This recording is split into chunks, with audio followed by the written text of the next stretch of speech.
के भारत दौरे से जुड़ी बड़ी खबर। राहुल गांधी ने सरकार पर एक और बड़ा आरोप लगाया है। उन्होंने कहा कि जब भी कोई विदेशी प्रतिनिधिमंडल भारत आता है तो विपक्ष के नेताओं को उनसे मिलने नहीं दिया जाता है। राहुल गांधी ने मौजूदा सरकार को इनसिक्योर यानी असुरक्षित बताया। राहुल गांधी के साथ साथ प्रियंका गांधी ने भी सरकार को इस मुद्दे पर घेरा। प्रियंका गांधी ने कहा कि लोकतंत्र का प्रोटोकॉल होता है, उसे सरकार को निभाना चाहिए। एलओपी को विदेशी डिग्निटरीज से नहीं मिलने दिया जा रहा है। तो बड़ी जानकारी आप तक पहुंचा रहे हैं पुतिन के भारत दौरे से जुड़ी हुई, जिसमें राहुल गांधी ने सरकार पर एक और बड़ा आरोप लगाया है। उन्होंने कहा कि जब भी कोई विदेशी प्रतिनिधिमंडल भारत आता है तो विपक्ष के नेताओं को उनसे मिलने नहीं दिया जाता है।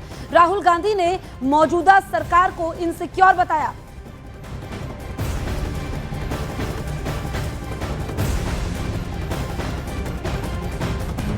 जनरली इस सरकार की पॉलिसी है, नॉर्मली ट्रेडिशन होता है कि एलओपी के साथ जो भी बाहर से आते हैं उनकी मीटिंग होती है। ये वाजपेयी जी के टाइम होता था, मनमोहन सिंह जी के टाइम होता था, ये ट्रेडिशन रहा है।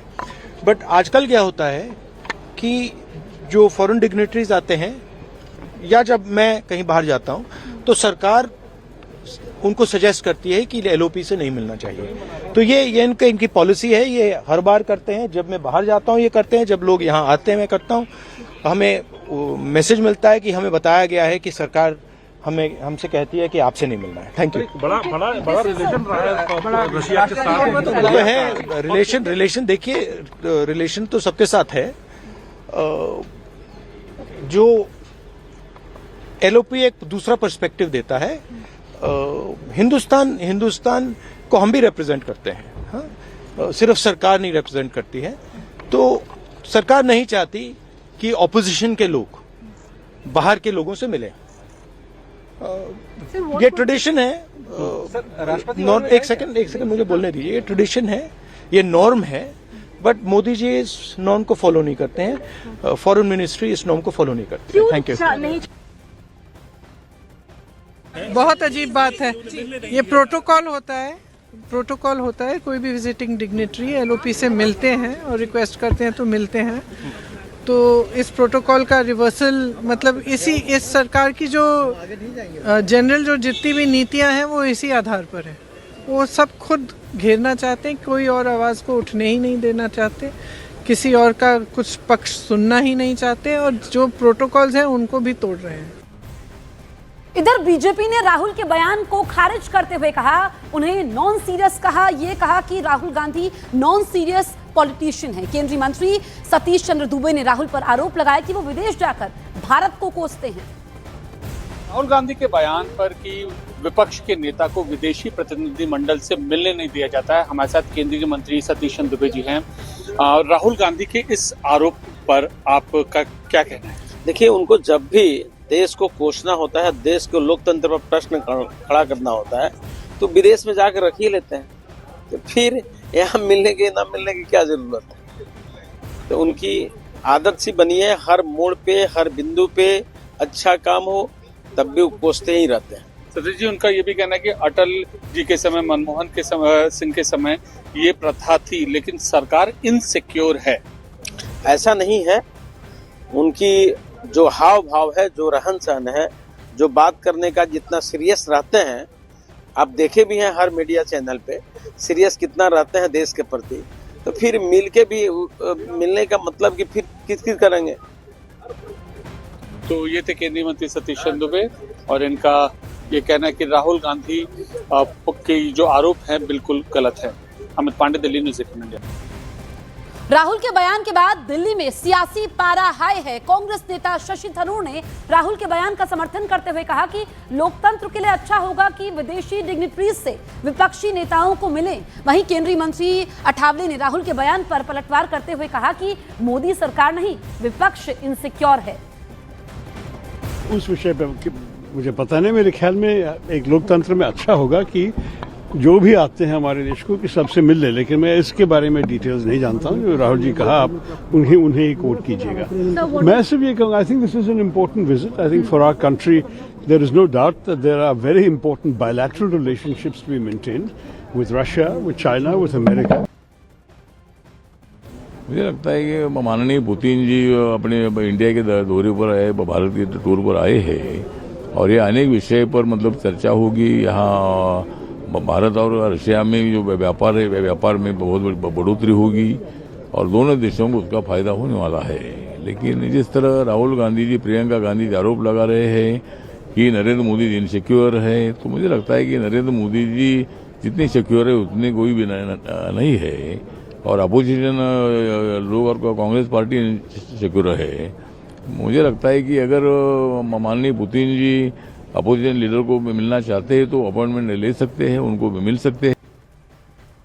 हमारे दो सहयोगी हमारे साथ लाइव मौजूद है, अरुण सिंह और अमित पांडे। सबसे पहले अरुण, मैं आपके पास आती हूं। पुतिन के भारत आने से पहले राहुल गांधी ने नई बहस छेड़ दी है।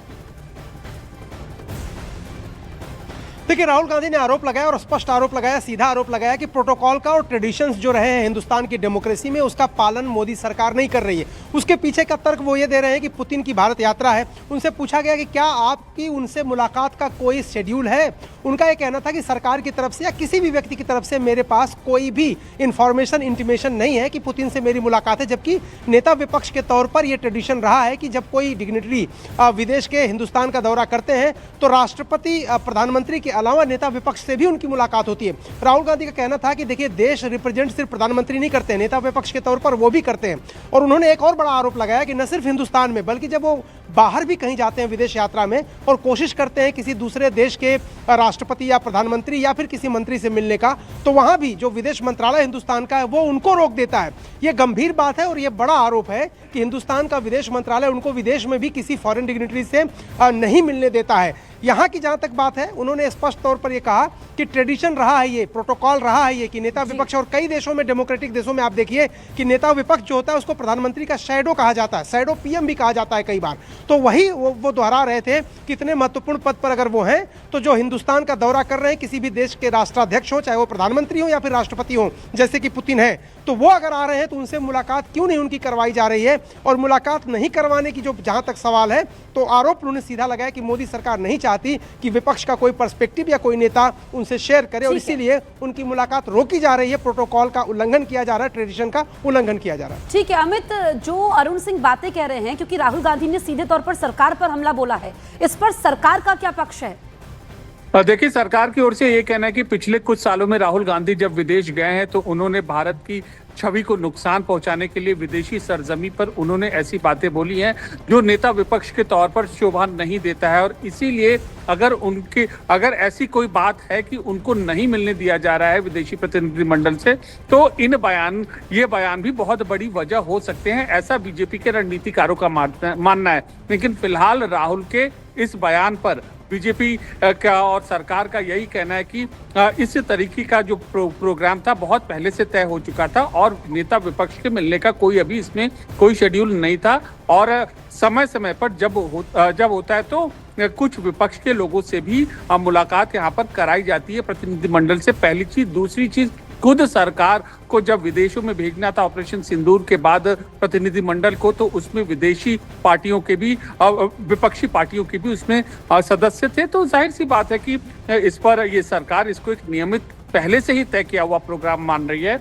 और कहीं ना कहीं राहुल गांधी ने जो बयान विदेशी सरजमी पर पहले दिया है उसको आधार बनाकर उल्टा खुद राहुल गांधी पर सरकार और सत्ता पक्ष के लोग निशाना साध रहे हैं। ठीक है, शुक्रिया अमित और अरुण आपका तमाम जानकारी हम तक पहुंचाने के लिए। तो देखिए, जो भारत और रूस का रिश्ता है वो दशकों से भरोसे पर टिका हुआ है, लेकिन दुनिया बदल रही है। चीन की बढ़ती शक्ति, अमेरिका का दबाव, यूक्रेन युद्ध की परछाई और एशिया में नई सुरक्षा चुनौतियां इस साझेदारी को नए रूप में ढाल रही है। आपको बताएं कि इस यात्रा में सिर्फ समझौते नहीं बल्कि दोनों देशों के भविष्य की दिशा भी तय होगी।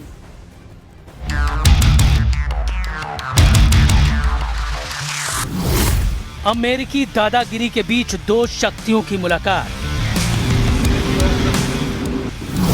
ट्रेड वॉर के प्रेशर के बीच तीन नए ध्रुवों का खेल। दुनिया देख रही है मोदी पुतिन की महामुलाकात। भारत और रूस के संबंध मजबूत है लेकिन चुनौतियां भी कम नहीं। अमेरिका का सीएए टीएसए प्रेशर, इसके अलावा भारत का डिफेंस डाइवर्सिफिकेशन और आत्मनिर्भरता की राह, तीनों में संतुलन बनाने की जरूरत है। भारत अब किसी एक देश पर निर्भर नहीं रहना चाहता और रूस भी नए रास्ते की तलाश में है। ऐसे में देखना होगा कि पुतिन की यात्रा से दोनों देश अपने आप को कितना एडजस्ट करते हैं। भारत और रूस के बीच ये बातचीत अब पुराने खरीदार विक्रेता मॉडल से आगे बढ़कर रणनीतिक सहयोग पर केंद्रित है। भारत रक्षा आयात को कई देशों में बांटना चाहता है, जबकि रूस पश्चिमी प्रतिबंधों की वजह से नए साझेदारों की तलाश में है। ऐसे में दोनों देश एक ऐसा ढांचा बनाने की कोशिश कर रहे हैं जहां तकनीक साझा हो, उत्पादन भारत में बढ़े और निर्भरता कम हो। यानी इस यात्रा की तासीर में रिश्तों के बैलेंस की कहानी छिपी है। पीएम मोदी और राष्ट्रपति पुतिन की मुलाकात में सबसे बड़ा मुद्दा रहेगा यूक्रेन। भारत का रुख साफ है कि यह युद्ध का समय नहीं है, बल्कि संवाद से ही समाधान होगा। वहीं दोनों देशों के बीच ब्रिक्स और एससीओ में साझेदारी नए क्षेत्रीय संतुलन तय कर रही है। वहीं इंडो पैसिफिक में बदलती रणनीतिक हवा भी इस मुलाकात में अहम भूमिका निभाएगी।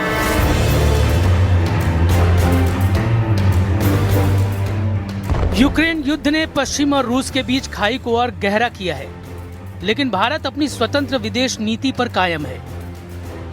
यूक्रेन पर भारत शांति, संवाद और स्थिरता की वकालत करता है, जबकि रूस चाहता है कि उसकी स्थिति को वैश्विक स्तर पर समझा जाए।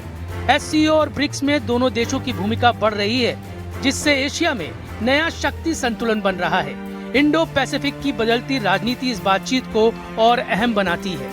गगनयान ट्रेनिंग से लेकर नई तकनीक में सहयोग तक स्पेस सेक्टर भारत और रूस के संबंधों का एक मजबूत हिस्सा बन चुका है। इस विजिट में बातचीत सिर्फ मशीनों को लेकर नहीं होगी, बल्कि मानव संबंधों पर भी होगी। रूस में पढ़ रहे हजारों भारतीय छात्र और सांस्कृतिक एक्सचेंज दोनों देशों के रिश्तों का अब पुल बन चुका है। यही वजह है कि दोनों देशों के बीच पीपल टू पीपल कनेक्ट इस रिश्ते को एक नया भविष्य देता है। Yeah, it's one of the export products that Roscosmos provides. We provide training for different countries for astronauts, so we are open to this discussion in future. And we think we can, with India, make a common project. Bharat और रूस का space सहयोग दशकों पुराना है और गगनयान में रूसी ट्रेनिंग ने इसे और गहरा किया है। इस यात्रा में दोनों देश नई अंतरिक्ष तकनीक, सैटेलाइट सिस्टम और संयुक्त मिशनों पर आगे बढ़ सकते हैं।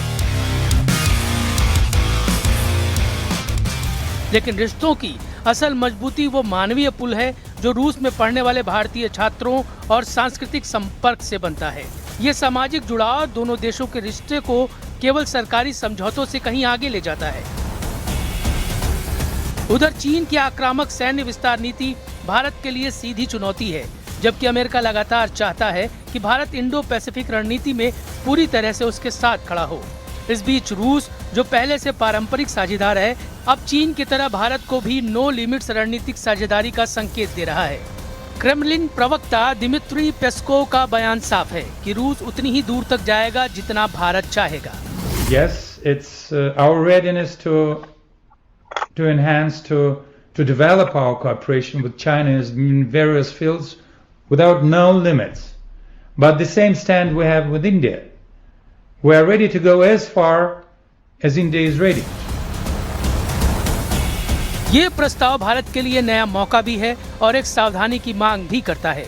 इन तीनों शक्तियों के बीच भारत अपनी सुरक्षा और रणनीतिक स्वायत्तता पर आधारित स्वतंत्र रास्ता चुन रहा है। यही नीति भारत को इस नए जियोपॉलिटिकल दौर में अलग पहचान देती है।